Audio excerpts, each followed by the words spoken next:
Quienes han leído Cien años de soledad de Gabriel García Márquez quizá recuerden la peste del insomnio de Macondo.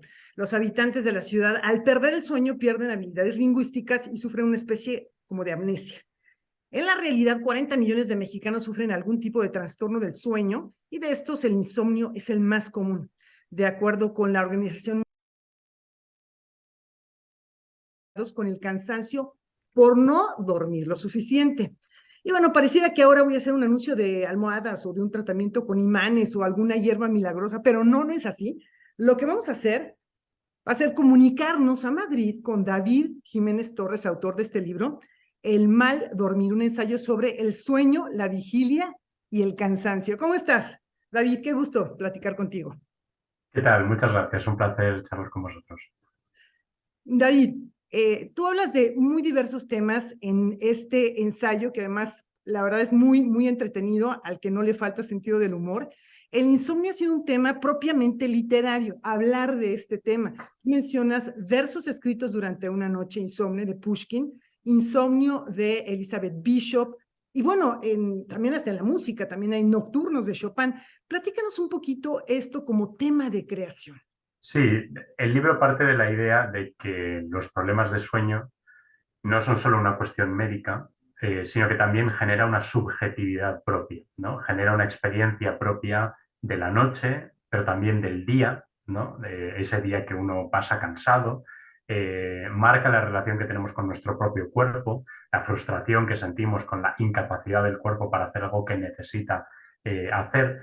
Y por eso me interesa mucho cómo se ha abordado esta cuestión en la literatura, ¿no? Dentro de que una de las funciones de la literatura también es dar cuerpo en forma de palabras a nuestras emociones, nuestras experiencias, nuestra subjetividad. Y ahí efectivamente ha habido muchos poetas que han escrito sobre sus problemas de sueño, también muchos prosistas, no solo en novelas, sino también, por ejemplo, los diarios de Kafka son quizás uno de los mejores monumentos a la angustia del mal durmiente, ¿no? Pero yo también diferenciaría, creo que los escritores es un tema que han trabajado bastante, sobre todo digamos, problemas de insomnio muy severo, pero yo creo que hay una zona gris que somos los que tenemos problemas para dormir, pero no es un insomnio que, digamos, requiera bajas laborales, por ejemplo, ¿no? Que nos permite vivir. Y esa zona gris yo creo que es algo que hemos tratado menos, que hemos abordado menos. En parte, por eso mi libro se llama El mal dormir y no el insomnio, porque precisamente he querido también darle el tratamiento que merece a esos problemas de sueño que no son tan archidramáticos, ¿no? Como pueden ser los de la epidemia de insomnio de Macondo, que comentabas que ya casi engarza con lo mágico, ¿no? O con lo terriblemente mágico para la gente que realmente lo experimenta, ¿no? Ahora que mencionas a Kafka, Kafka mismo dice, bueno, yo creo que mis problemas de dormir se deben a que escribo. ¿Qué pasa? Que la mente de los que tenemos el cronotipo búho está especialmente alerta en esas horas justo antes de dormirse, ¿no? Digamos las 10, las 11, las 12, la 1, las 2, ¿no?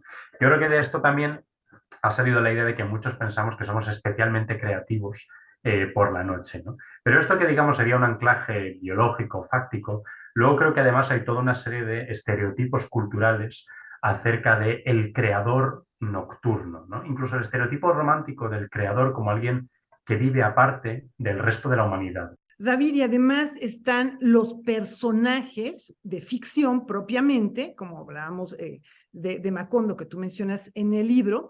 Bueno, está Sherazade, está Sherlock Holmes, que son personajes que también están vinculados, creados por, no necesariamente por un insomnio, pero bueno, una ficción, mitología tal vez, en el caso de Dido, de Orlando, está Funes el Memorioso, estos personajes que están vinculados con el insomnio o el mal dormir o esta privación de sueño de la que tú hablas. Sí, estoy pensando también, igual es una novela más reciente, Reo de Nocturnidad, de Bryce Echenique, es decir, no es un tema muy, digamos, potente en, digamos, los mitos de distintas religiones, pero también es algo que sigue siendo un tema literario, que se aborda incluso en mucha novelística que no es estrictamente ficción sobre la propia experiencia del autor o de la autora, ¿no? Yo creo que aquí eh, la literatura siempre gravita hacia las experiencias límite del ser humano. Por eso escribimos tanto sobre el amor, por eso escribimos tanto sobre la guerra.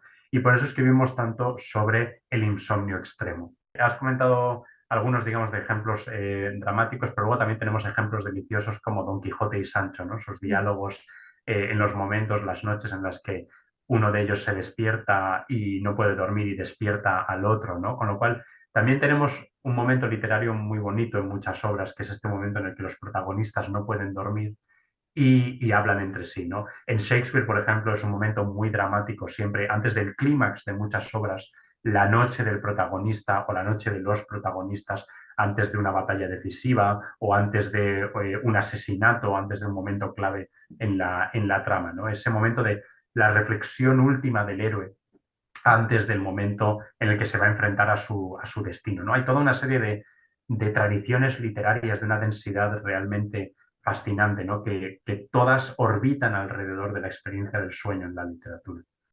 David, pues muchísimas gracias por traernos El mal dormir, un ensayo sobre el sueño, la vigilia y el cansancio, primer premio de no ficción de libros del Asteroide.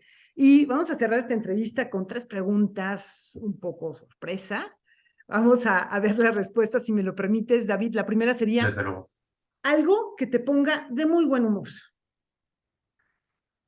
Bueno, intuitivamente te diría que mi hija cuando se ríe. La risa de tu hija. Algo que te exaspere, que te moleste mucho.